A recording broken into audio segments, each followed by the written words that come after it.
Black excellence is what we are, the extra work that we are required to do in whatever it is that we do to be at the top of our fields. There's always a little extra, you know?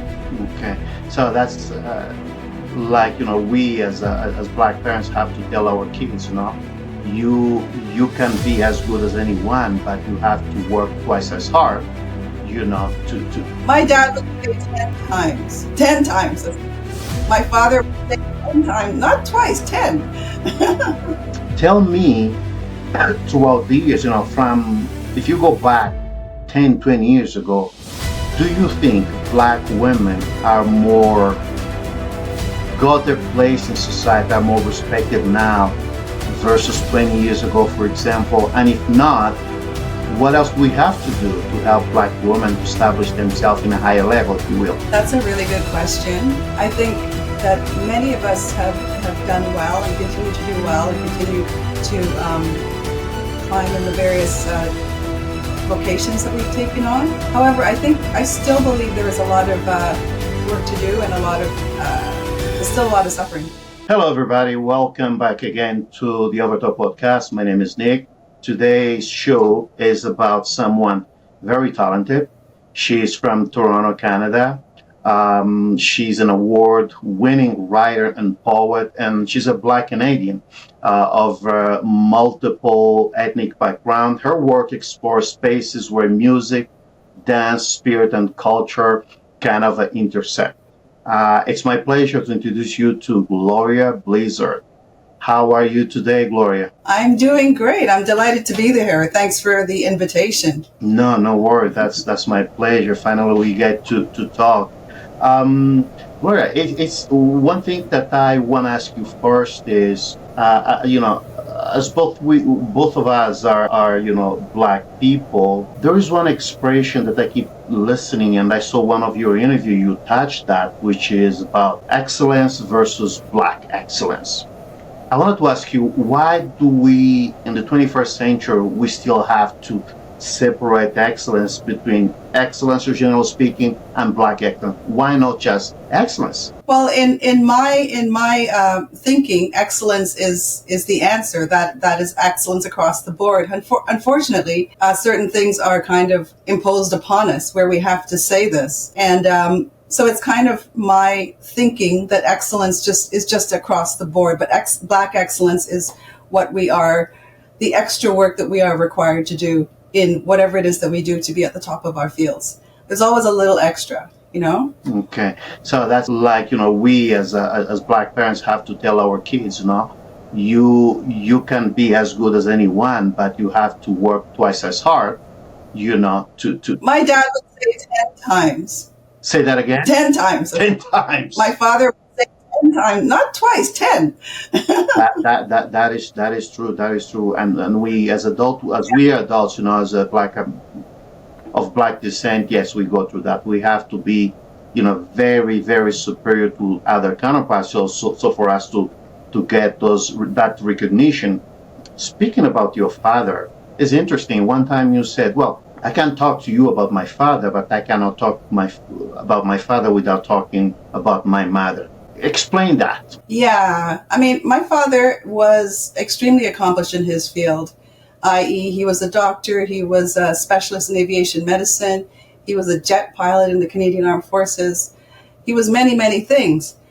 However, none of this would have happened without the work of my mother raising the family. Okay. The work of my mother financially as well, because she also worked as a nurse midwife. Mm-hmm. The work of my mother just kind of organizing, carrying that, right? It would not have happened. And also supporting his career, impossible.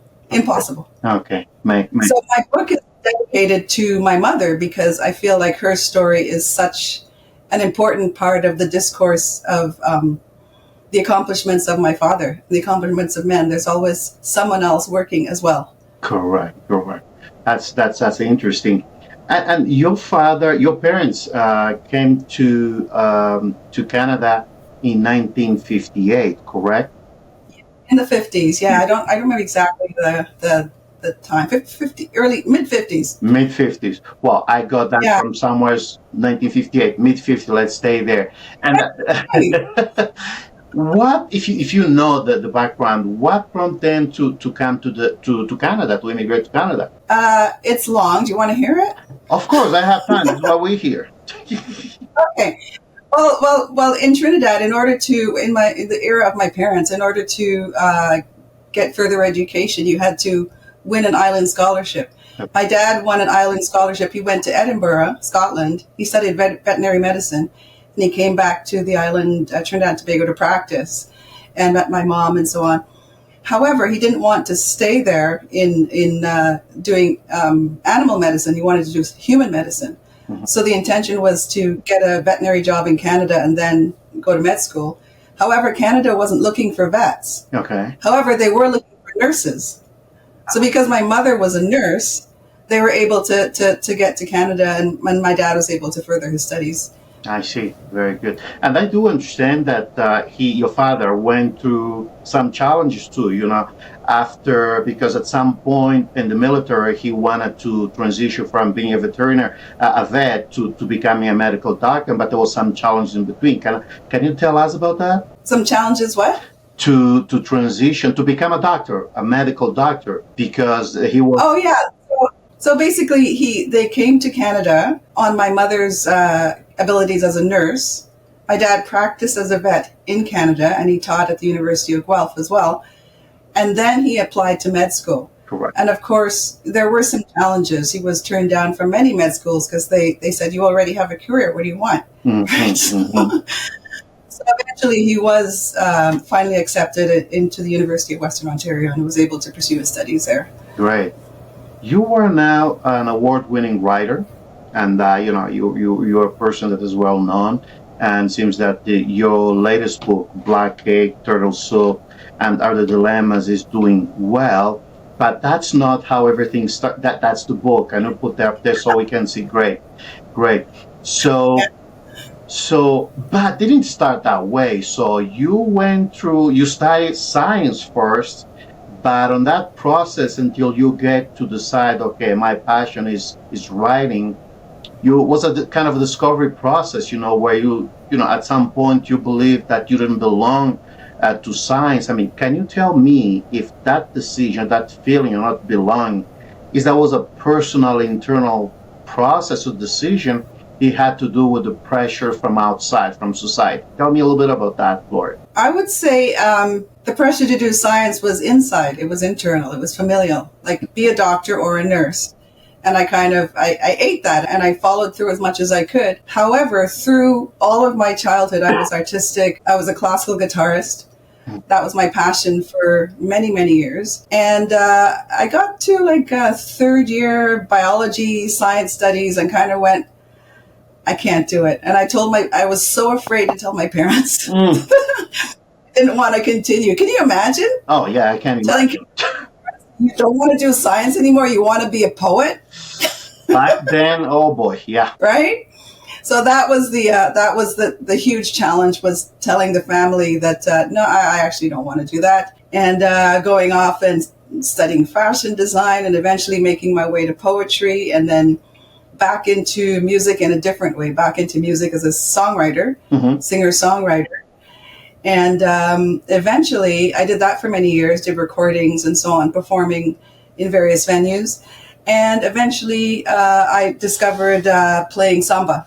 I played in a samba ensemble for many years.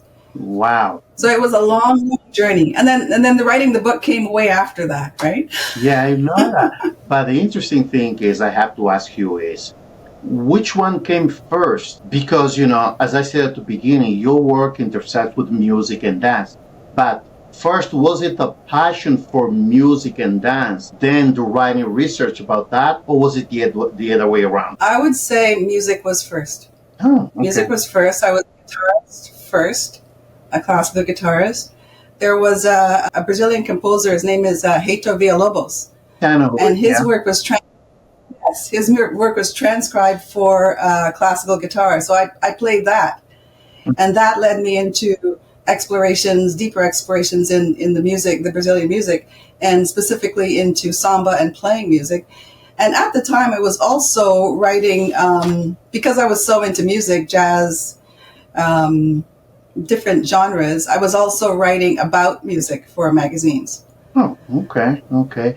But you I also, was a sound engineer, so I was meeting the best jazz musicians in the city I see. as a sound engineer at U of T. It's called the Heart House. It was the jazz series. So I was a sound engineer there, Okay. meeting the best musicians, writing about them, and then that's how the writing was connected. Wow, that's kind of the best scenario, right? Writing about them, meeting them, and actually spending time with them, which was great. And also, so you, I know you're involved with the Afro-Cuban culture, if you will, and you actually dance salsa. I mean, how long have you been actually dancing salsa? Not as long as I've been dancing samba. So Okay. I was dancing, I was playing samba and studying Afro-Brazilian dance, both in Canada and in Brazil. So the connection to Cuban music, Cuban dance specifically, came later over the last few years. And that also came through a musical connections. I knew musicians. I go to hear Cuban music, and eventually it's like I want to dance it. So I started taking lessons. No, Yeah. and you dance very well. I saw a video, and kudos for you. That good stepping, good dancing. I'm a salsa dancer for many years, and I like that. So speaking in the same subject, talking about culture dance, you also spend some time, or at least explore Bahia, Salvador, right? Tell us about that journey, Gloria. Oh, that was so important. It was so important. I went there specifically to study, to do an intensive on Afro-Brazilian dance in Salvador, Bahia. And what I experienced there was a really great connection, not only to the culture, but also as someone from Trinidad. I kind of noticed that the connection to Africa was closer. It felt like it was closer, In Brazil, specifically in in Bahia Bahia specifically, specifically, yeah. because slavery was abolished 50 years after everybody else in Brazil. Took 50 years longer. So there was still a deeper connection. I mean, I was invited to the tejeros, I was invited to ceremonies and so on, and things that I had not experienced in Trinidad, I experienced in Brazil. And we all come from the same source. We're all Afro-descendantes, right? Correct. But there I was able to connect more closely, more immediately. And so much is embedded in the dance and in the music in a very overt way, Mm. and in how people greet each other. And I hadn't experienced that before. Wow, wow. It had a profound impact on me, profound. Nice.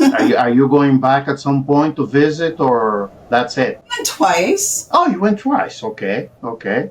I've been twice to do exactly the same thing in Bahia.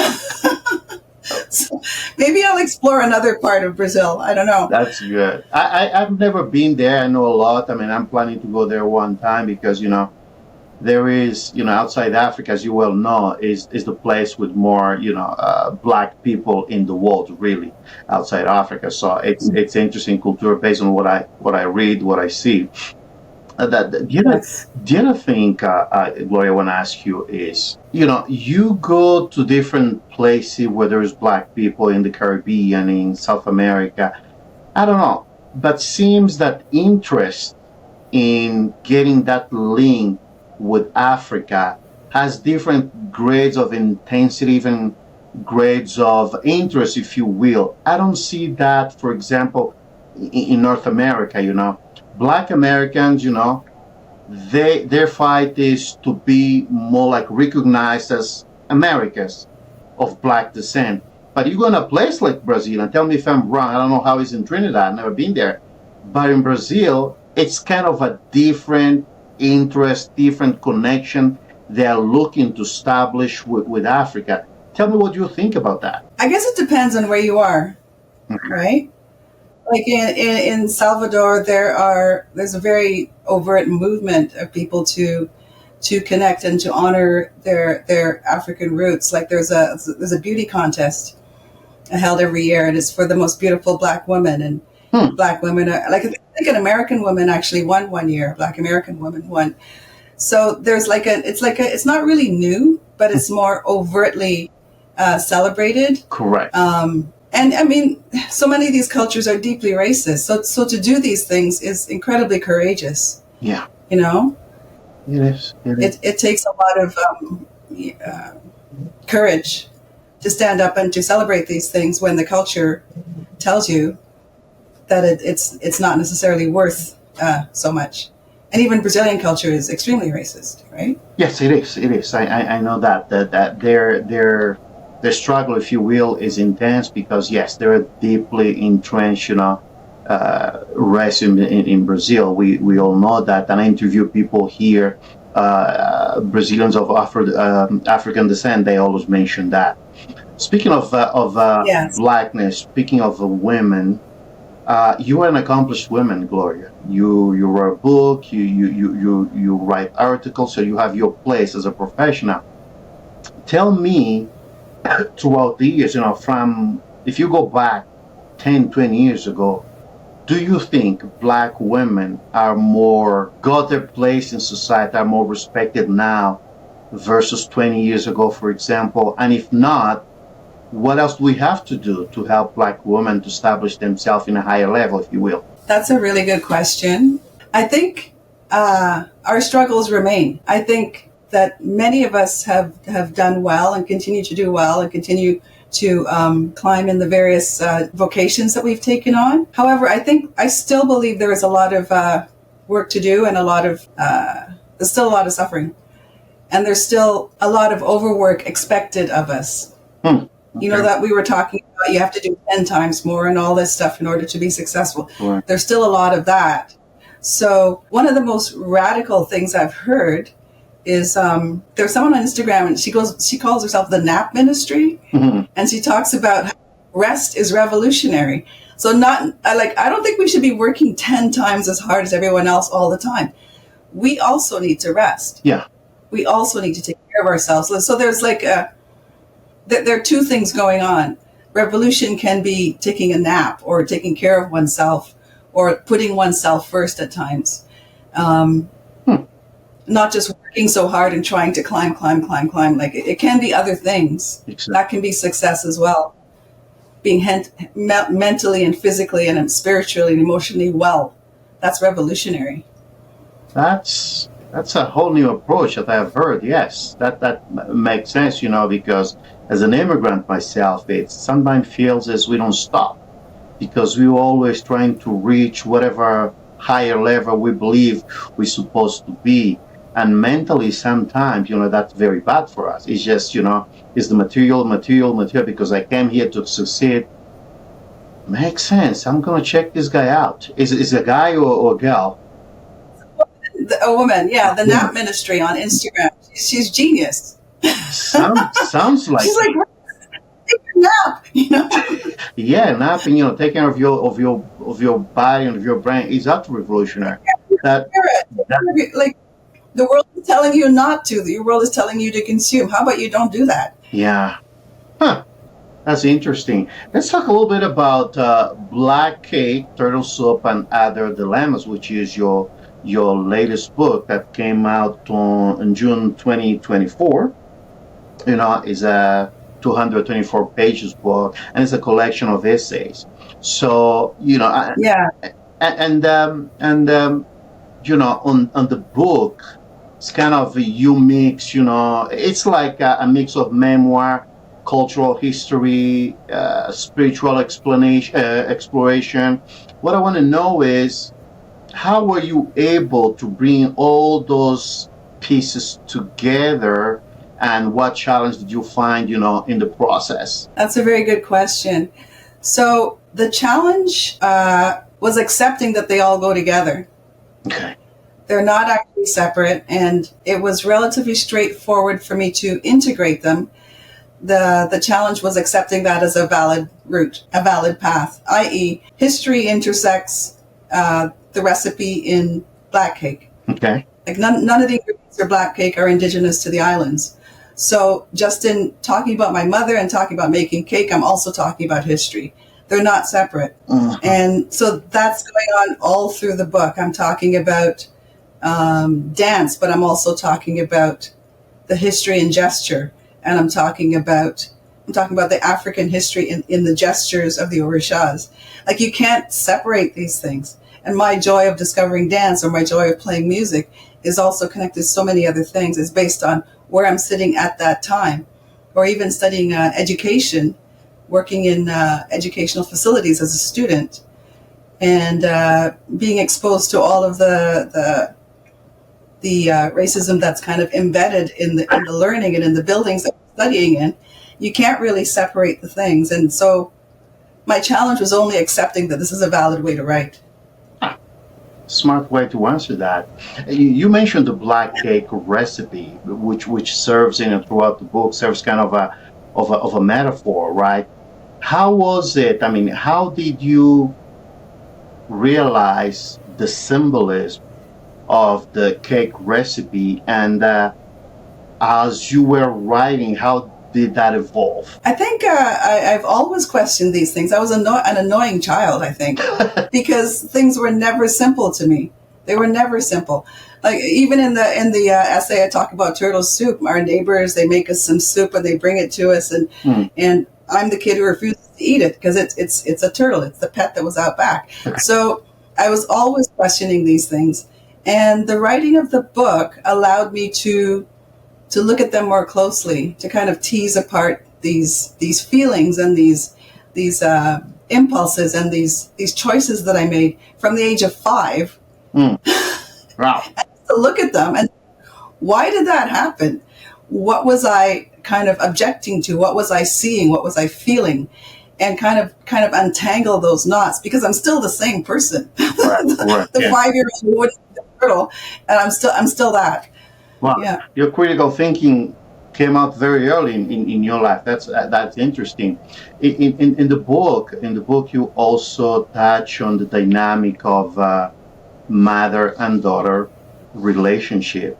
And one thing I would like to ask you, I mean, what do you want the readers, whoever wants to read the book, what do you want them to take away from what you wrote about the dynamic, when it relates to their personal experience, if you will? Since the release of the book, I've had the experience of multiple people coming to me and telling me which line in which essay was meaningful to them and resonated with their lives, and why.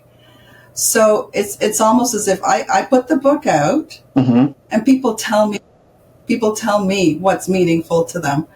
Like, I had someone say to me, I really love that novel you wrote. So someone experienced my book of essays as a narrative arc of a novel. Like, I didn't expect that. It was amazing. Wow. They're not even linked in time, but we link things in our heads, right? And we relate to things. Readers relate to, that is that time when your mother made a whole meal out of a can of tuna for 5 people. That relates to me. Wow. Like, someone said that to me, and it can be people of any culture. Like, the woman who said that to me was a Lebanese Canadian woman. She says, my mother did that. It wasn't tuna, but it was something else. She made a meal out of nothing. So once the book's in the world, people kind of take the pieces that resonate most with them. And what's exciting for me is that they tell me. So, and is that fair to say that that's what you actually want your book to produce in people? Each one finds something that relates to them, or whatever interpretation. That's what you want to see. Or when you write a book like this, you see, this is what I want people. What I think about the book is what I want people to feel about the book, or the other way around. What I've discovered is the most intimate, and the most personal is the most universal. Okay. So I just wrote the book, and I'm the answer to your question is being shown to me after the fact, right? I see. So I didn't go in with the intention to touch people in a certain way. I found out afterward, when I explored my stories, I wrote them out. I dealt with these knots of, dilemmas. I tried to work them out historically, socially, spiritually, and other people tell me what they connect to, which is an incredible gift. It is. It is. Um, you in the book, you have personal stories and you intermingle them with broader cultural and historic context. I know you answer me previous that the challenge was that you accept all of those stories make sense or belongs together. But as you have personal stories, broader cultural stories, if you will, more universal, how did you decide in your creative process to write this book? How did you decide which one were important to be part of the book, and how were you able to connect them anyway between the personal and the universal? Yeah. So the stories that are told are the ones that were punching me in the head to be told, right? It's just like, you need to talk about this, right? The ones that seemed the most urgent to me, those are the ones that I talked about. And they're themes that come up again and again and again.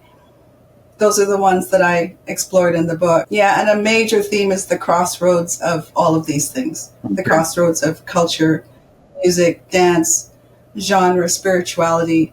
That's a core theme through all of the essays that I noticed coming up again and again and again and again as I continued. I see. Speaking about spirituality, you in the book you talk about Buddhism. So is religion something that what's the word that affect or influence your writing style? That's a really good question. you got a lot of those. I would say nothing overtly as an influence, but my kind of my philosophy and how I live is very close to that of Buddhism, because I've studied a lot. Okay. So it's very closely connected, and that's kind of a guiding philosophy. However, I'm so open. Like when I was in Brazil, I was taken into the temples. I met the Mai of the temple and so on, and received blessings and so on. So I'm very, very open. And my family, I was raised Catholic. So a little bit of a little bit of the tension in the book is like, being raised Catholic but being of this kind of exploratory nature, where I kind of go off in a different direction. And that's kind of explored in Black Cake Buddhism, for example, Black Cake, the Black Cake, the very first essay, correct, kind of explores that tension. Yes. Okay. So what comes next? You wrote this book. I mean, do you still have some time to promote? Because I know you have been promoting the book since it came out last year in June. So is it still the space that you have to promote for another year before you start another project, or how do you see what can we expect from Gloria in 2025? Yeah. So there's a lot going on. Okay. There's a lot going on. I know. I have seen The launch, your social page, whatever. I've seen it. Yeah. So one thing leads to another. The next thing that's on my plate is, for the first time, being invited to be a part of a course where I'll be one of the teachers of a course featuring six writers. Okay. One of them, well, all of them are my mentors from my former university and myself, which is such an honor. And an agent will be a part of that. So it's kind of the book, and the promotion of the book has led to new things. Nice. And so that'll continue. I do have other projects that I hope to get to soon. Well, I hope to be able to integrate. I hope for you to announce those projects here whenever you want, because now this is your house, okay? Oh, how lovely that is. Oh, my goodness. You'll be hearing from me. Oh, very well, very well. It's what I tell my guests. Once we talk, we get to know each other, remotely. This is your house. Anytime, if you feel I've done a good job, talking to you, come back. Let me know you have news. The doors are open. Oh, I love that. Thank you. You're welcome. You're welcome. You're welcome. It has been nice to speak with you, Gloria. It's good. I learned a few things about you. One of them being that, you are, you like culture, you like dance, you like, Afro, you're close to Afro culture, if you will, Afro-Brazilian. I'm in the same space. So That's good. That means, we have stuff in common. And again, come back when you want. I hope one day I can meet you personally. If not, I know we will talk again, in this podcast. Okay. Thank you so much. I really enjoyed this. Really insightful questions, really profound, insightful questions. I really enjoyed it. Oh, you're going to make me blush now, but thank you. Gloria, thank you very much, my sister. Take care of yourself. I don't have to repeat that you're going to be successful, whatever you do. But anyway, you'll be successful, and I'll be seeing you soon. Thank you so much.